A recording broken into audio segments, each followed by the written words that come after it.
শুদ্ধ হবার বাণী ওনারা প্রচার করেন নাই। ওনারা সবাইকে সৌদি আরবে জন্মগ্রহণ করছে। সবার মাতৃভাষা কি আরবি ছিল? ইনজিল শরীফ কি আরবিতে?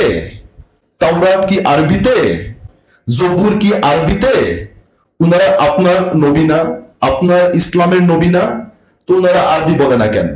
ঈসা নবীর মতো জাদ্রেল নবী আরবিতে কথা বলে না কেন? আরবি না আল্লাহর ভাষা?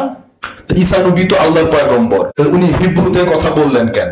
প্রত্যেক নবী বায়াত দিয়েছেন, প্রত্যেক রসুল বায়াত দিয়েছেন। কোন আল্লাহ রব্বুল আলামিন সৌরজগতের 7 আসমান থেকে টুকটুস করে আপনার বাড়ির ছাদে নাইম্মা কলিং বেল চাইপা বলে নাই যে দেখো আমি আল্লাহ, আমারে মানো। This is very straight and loud and clear. আমি স্পষ্ট ভাষায় বলছি, সবাই কান খাড়া করে শুনে নিন।